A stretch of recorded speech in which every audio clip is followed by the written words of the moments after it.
She only wanted a scrap of food for her child, but when her eyes met his, something unspoken shifted.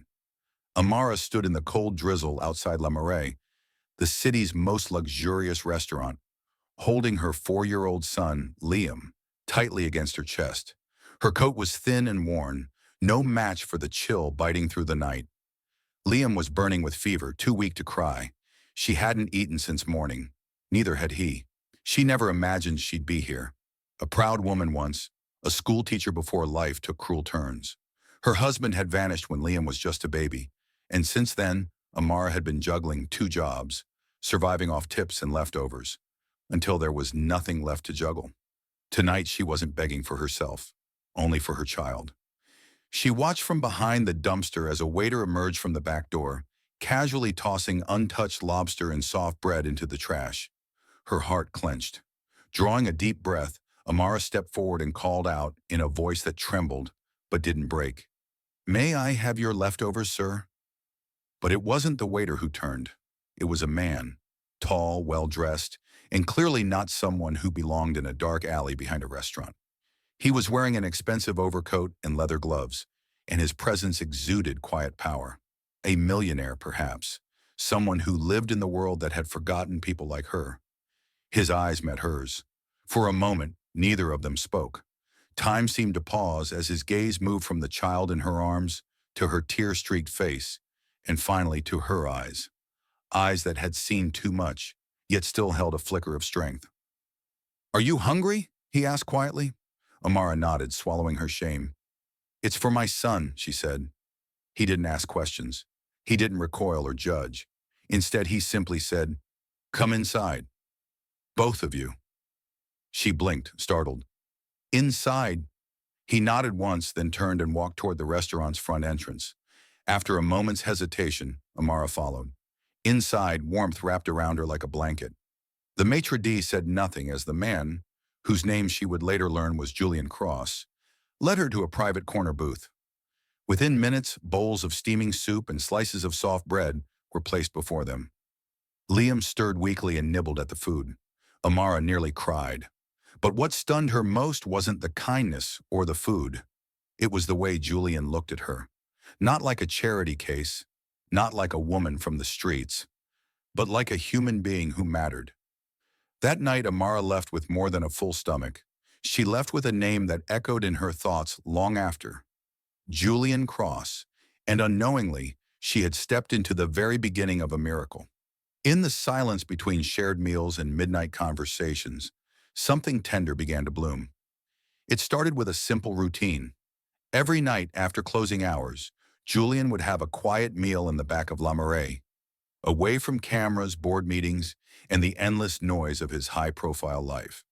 And after that night in the rain, he began inviting Amara and Liam to join him. Amara came hesitantly at first, always sitting with a straight spine, always ready to leave at the first sign that she'd overstayed her welcome.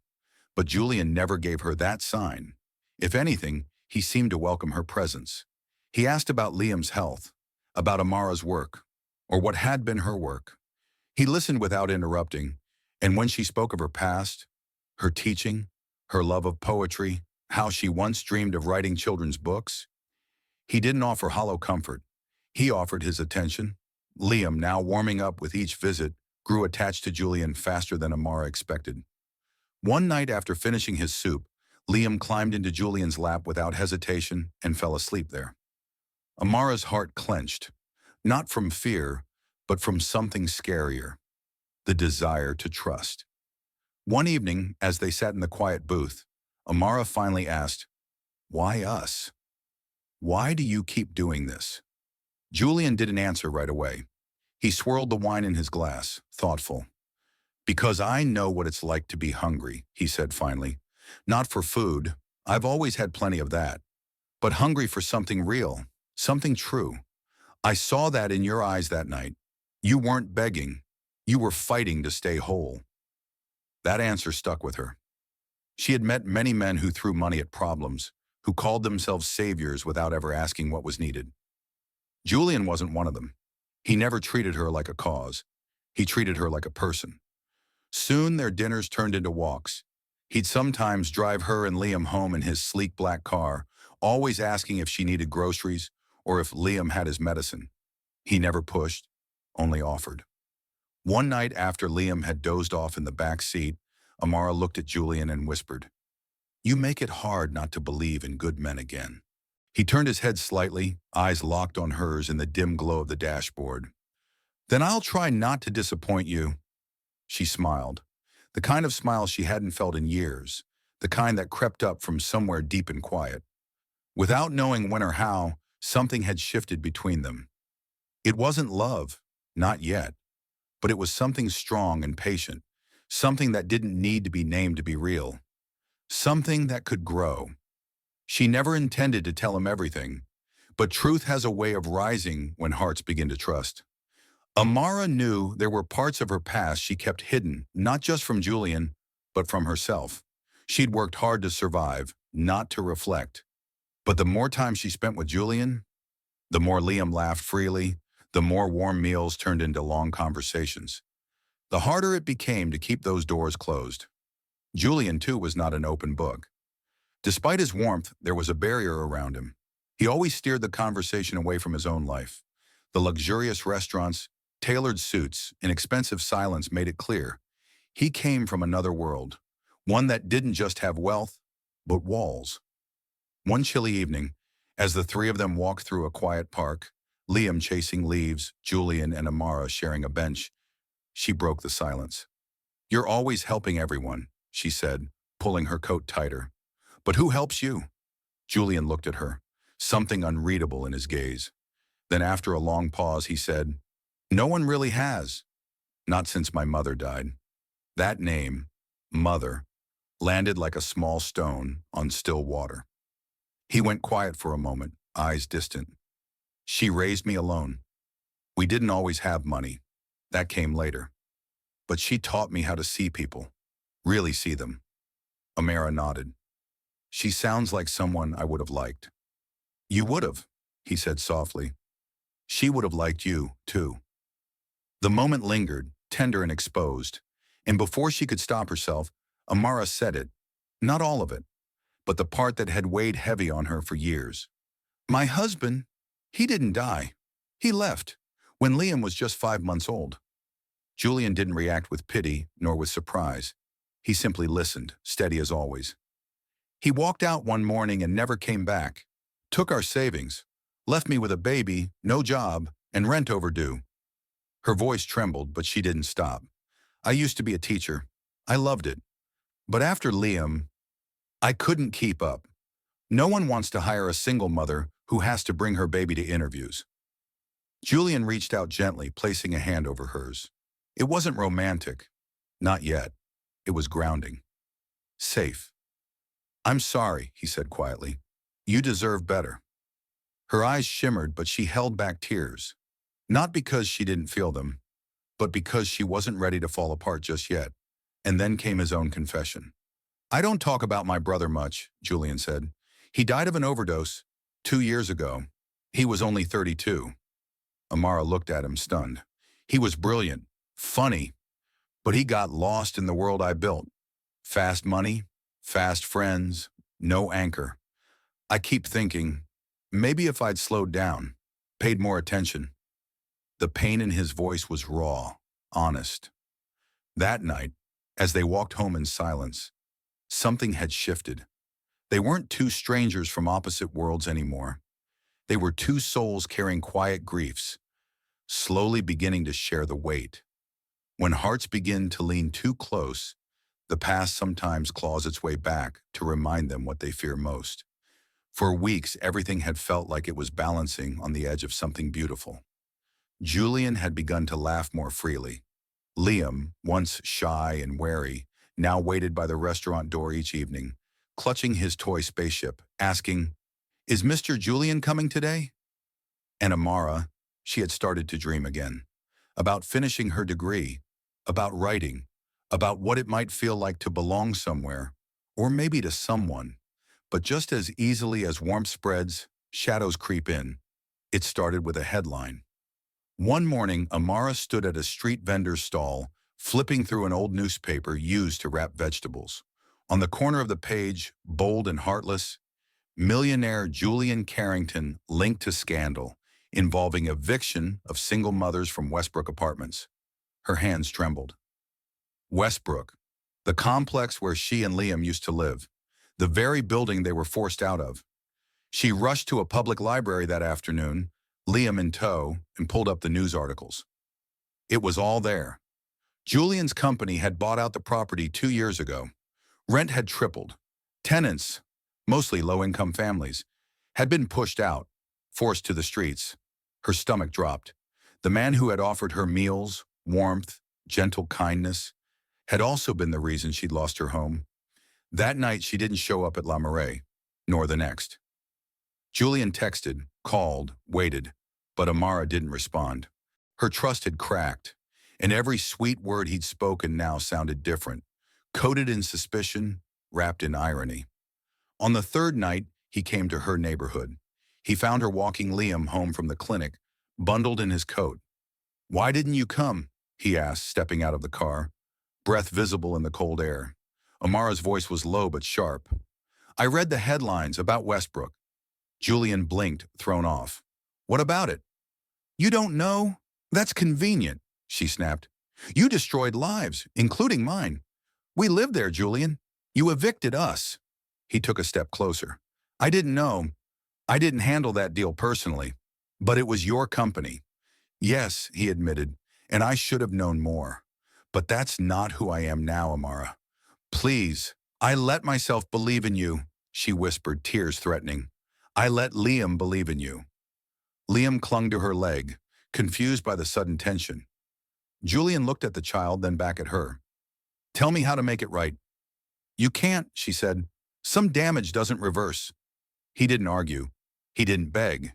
He just watched her walk away, Liam's tiny hand gripping hers like a lifeline. And for the first time in years, Julian felt powerless. Not because he couldn't fix something with money, but because he might have already lost the only thing he didn't want to buy. Sometimes it's not the silence from someone else that hurts. It's the echo of your own heart questioning everything you thought was true. The days stretched into silence. Amara went back to juggling side jobs, clinic visits, and late-night writing. Anything to keep her mind busy. But it didn't help. Not really. Every quiet moment was haunted by what-ifs. What if Julian hadn't known? What if he had? What if everything he said was real? She watched Liam doodle at the kitchen table one morning, a sketch of 3 stick figures, a little boy, a woman with curly hair, and a tall man holding both their hands. She quietly tore it off and stuffed it in a drawer. She couldn't bear to look at it. Julian, on the other hand, had stopped showing up at La Marais. The corner table remained empty, the wine untouched. Rumors swirled among the staff. The boss was away on business, or maybe sick. But Amara knew better. He was giving her space, and somehow that hurt more. Late one night, she sat on the rooftop of her building, blanket wrapped around her shoulders, watching stars blink through the haze. Doubt tugged at her chest like a slow unraveling thread. Had she been too harsh?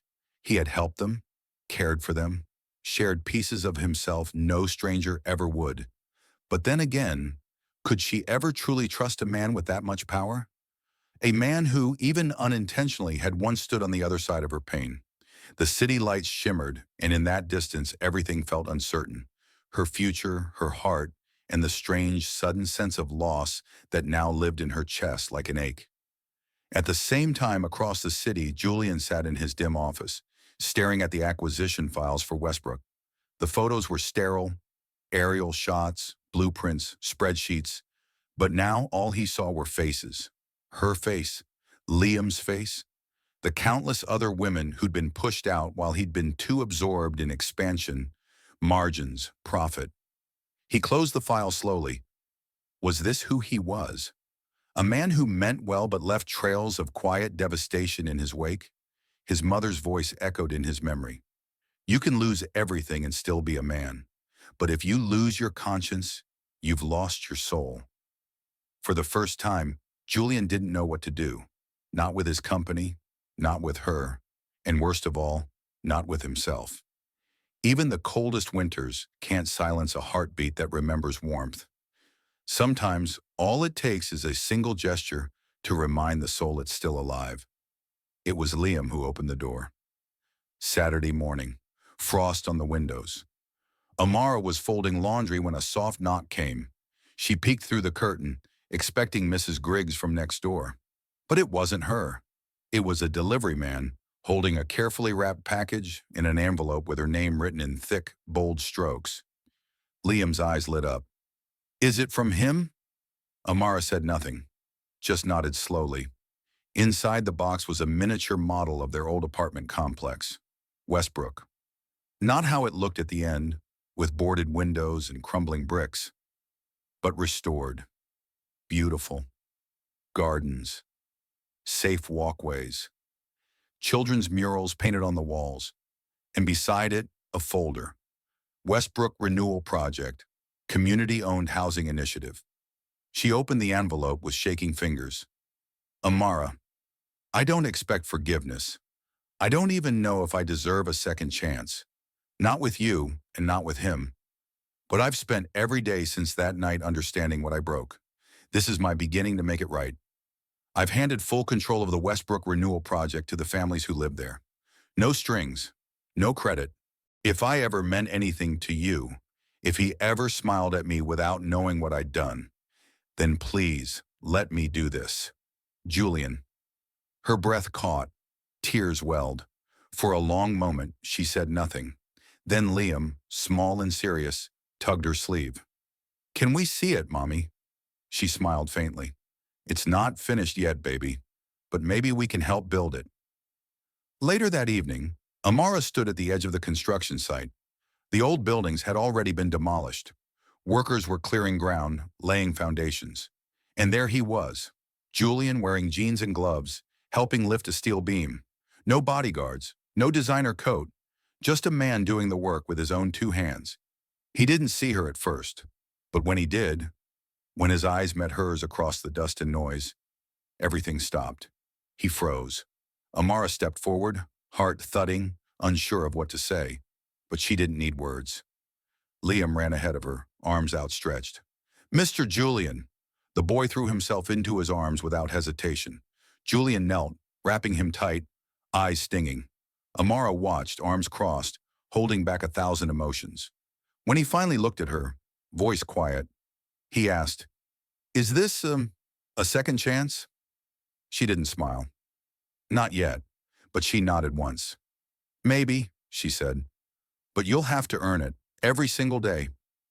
His answer was a promise, written in the way he looked at her, not as a man used to getting what he wanted, but as a man grateful for the chance to become someone new.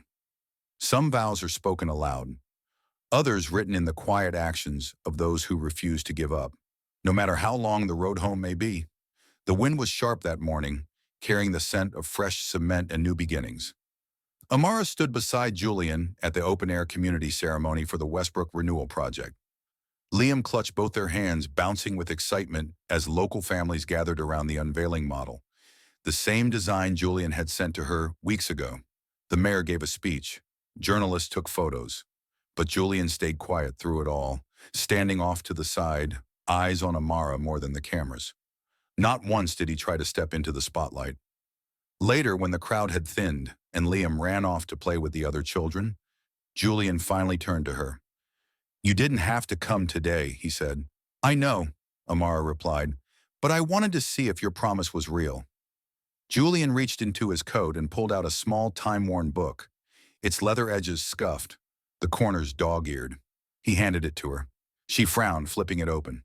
Inside were notes, sketches, dates, names of families, stories, plans for other rundown buildings in the city. His handwriting filled every inch of the pages. "I started this the night after you walked away," he said quietly. "At first I was trying to fix something for you, for Liam, but somewhere along the way, I realized I was trying to fix me." Amara traced the pages gently, as if they held something fragile, not just ink, but intention. "You've changed," she said softly. Julian looked down, unsure. "I'm trying," he replied, "but I won't ask for more than you can give." Then he did something she never expected. He took a deep breath, reached for her hand, and pressed something cold and small into her palm. A key. She looked up at him, puzzled. "It's not to my apartment," he said. "It's to one of the new homes here. The name on the lease is yours. Fully paid. No rent, no strings." Her fingers tightened around the key. "Why?" Julian smiled, just barely. "Because you and Liam deserve stability, and because a man can't make a promise if he doesn't build a place to keep it." For the first time, Amara's throat tightened with something softer than fear, something warmer than caution, trust, and maybe even hope. "You're not buying my forgiveness," she whispered. "I know," he said. "I'm earning your belief." A hush settled between them. And then, as the sun broke through the gray clouds, Liam came running back toward them, laughing. And for the first time in what felt like forever, they all stood together, not as a woman, a child, and a stranger, but as something beginning to resemble a family. Sometimes joy tiptoes in, unannounced, uninvited, catching you mid-sentence, mid-heartbreak, and reminding you that happiness doesn't always knock. Sometimes it just walks right in. It started with pancakes. Not a grand gesture, not fireworks, just a messy kitchen, a cracked egg on the floor, and Liam wearing Julian's too big apron as he stirred the batter with the seriousness of a tiny chef. Julian stood behind him, careful not to take over, just guiding with gentle words and an occasional nudge. Amara leaned on the doorframe, watching. It wasn't the expensive gift that made her chest tighten. It was the sound of Liam laughing. Full, belly-deep, eyes-sparkling laughter. The kind of laughter that hadn't lived in their home since the day she'd packed their life into 2 suitcases and run.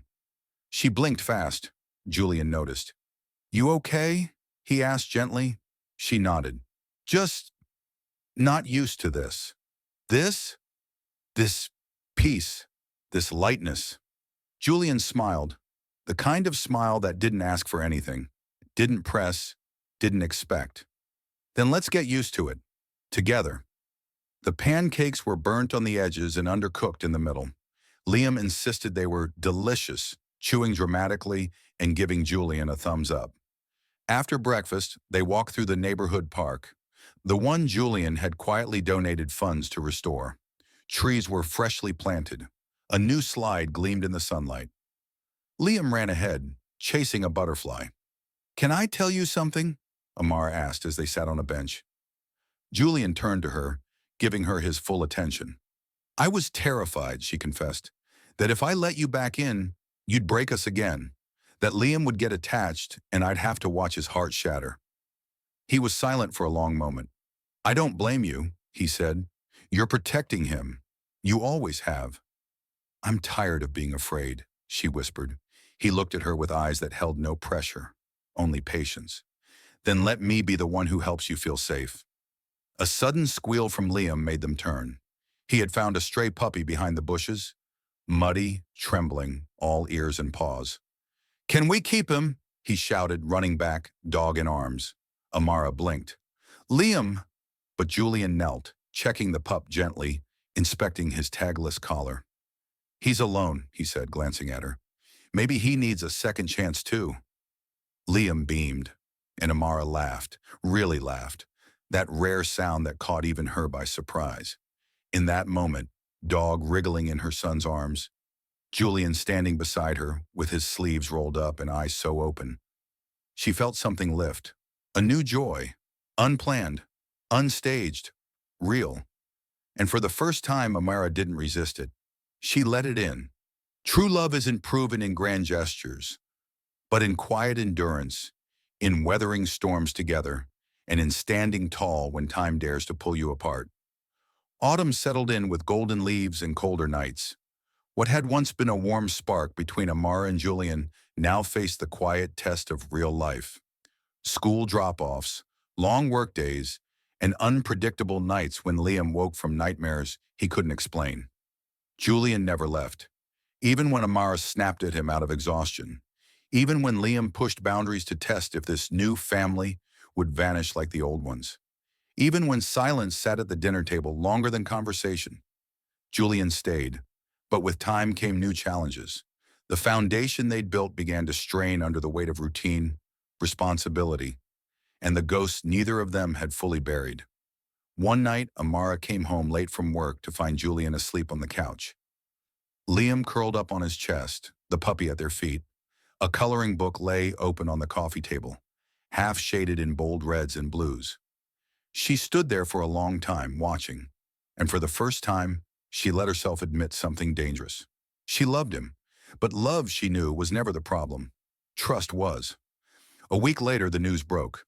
Julian's firm was under investigation. Corruption scandals, old business partners turning on each other. His name wasn't directly involved, yet. The media swarmed. Reporters staked out his building. Investors pulled out. His past threatened everything he had rebuilt. Amara panicked. "You said you were done with that world," she snapped one evening, slamming the newspaper on the counter. "You promised us clean hands." "I didn't do anything," Julian said calmly, but his jaw was tight. "They're digging through everything I left behind. I can't stop it." "You have to protect Liam," she hissed. "You said he was safe with you. Was that a lie too?" His face fell. "I would never let harm touch him, or you, ever." But her old wounds screamed louder than his promises. And so, for 3 days, she stopped answering his calls. 3 days of silence, of doubt, of wondering if she'd been wrong to believe again. Then around on the 4th day, she opened her front door to find a box on her porch. Inside, a binder, neatly organized with documents, proof of his disassociation from the accused partners. A letter addressed to her. "I can't erase my past, but I can fight like hell to protect our future. Even if you don't see me, I'm still here, still choosing you, every day." Love Julian tears spilled before she finished reading. That night, she held Liam closer than usual. And when the little boy asked, "Is Julian coming back?" she finally answered with the truth. "Yes," she whispered. "If time doesn't break us, we'll make it." A new beginning doesn't always come with a clean slate, but sometimes it arrives with clarity, courage, and the quiet decision to try again anyway. It was a cold morning, but the sunlight filtered through the kitchen windows like a quiet promise. Amara stood at the stove, flipping pancakes, this time properly golden, not Liam's creative version, and humming under her breath. A soft thump-thump of tiny feet padded into the room. "Mama," Liam yawned, dragging his blanket like a cape. "Is Julian still gone?" She crouched and looked him in the eyes. "No, sweetheart. He just gave us space to think. But if you want, we can call him today." Liam nodded slowly. "I miss his funny stories." Amara smiled. "Me too." It had been a week since she'd read his letter. A week of long walks, quiet reflection, and the gnawing ache of possibility sitting heavy in her chest. He hadn't pushed. Not once. No texts. No showing up at the door. Just the quiet confidence of a man who knew love wasn't about pressure.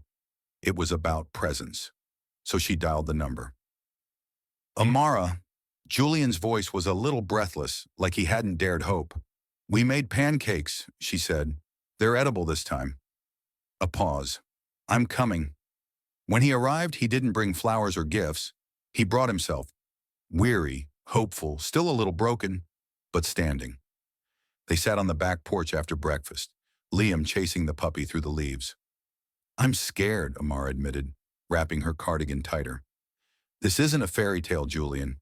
We have wounds and baggage, and maybe we're just too different." "We're not perfect," Julian said, "but maybe we don't need to be. Maybe we just need to be willing."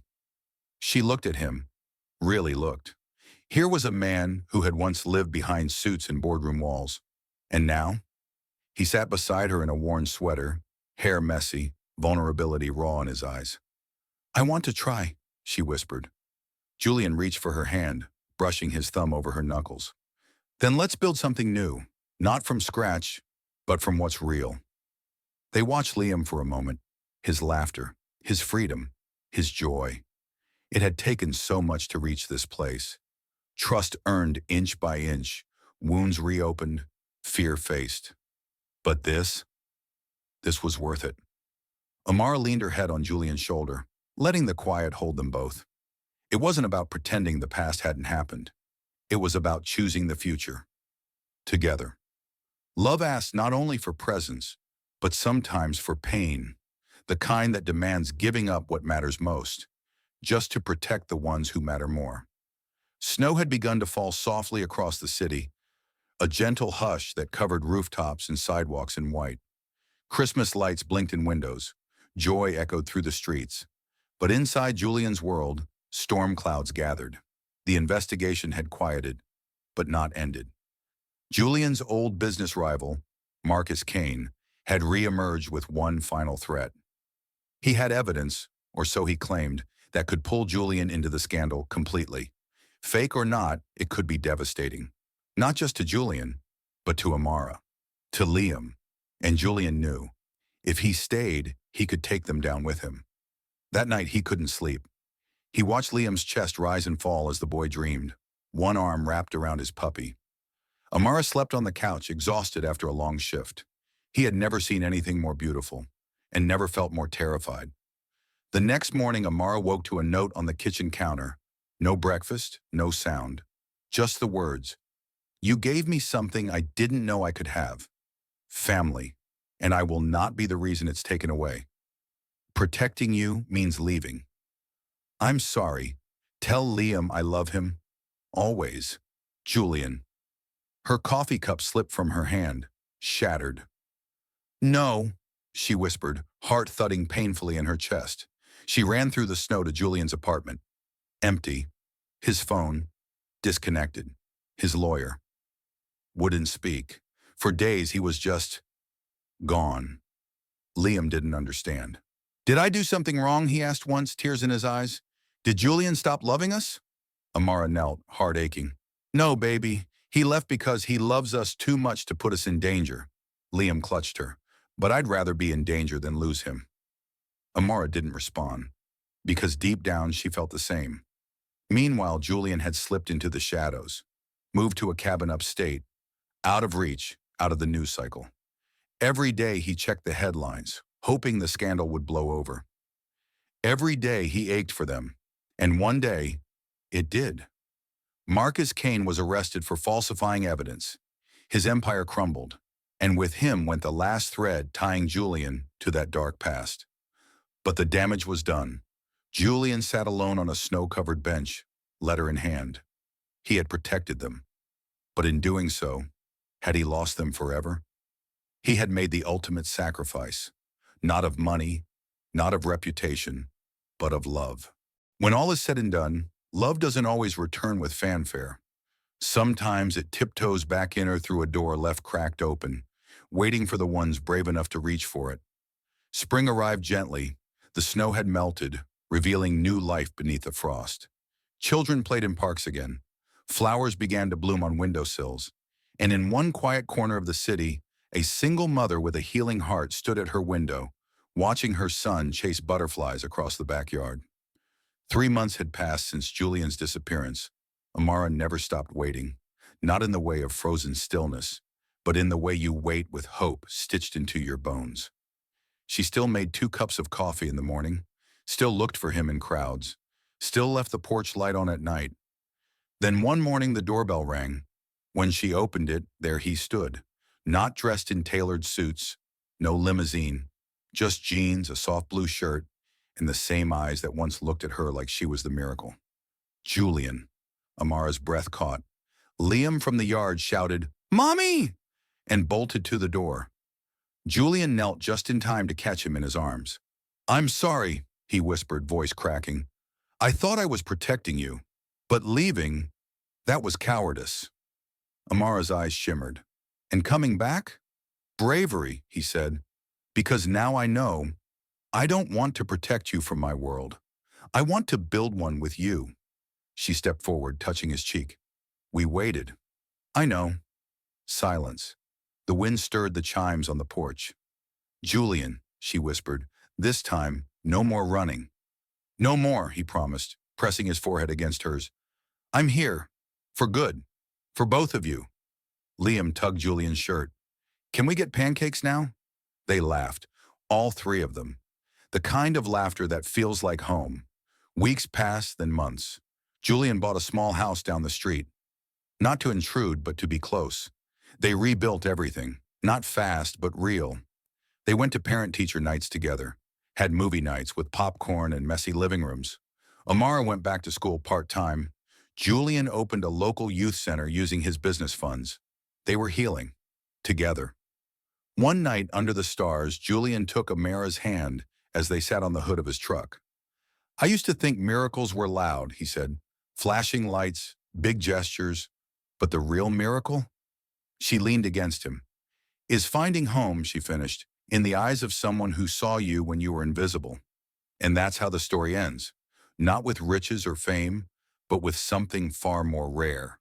Peace, love, and the kind of harmony only found when two broken hearts choose to beat as one.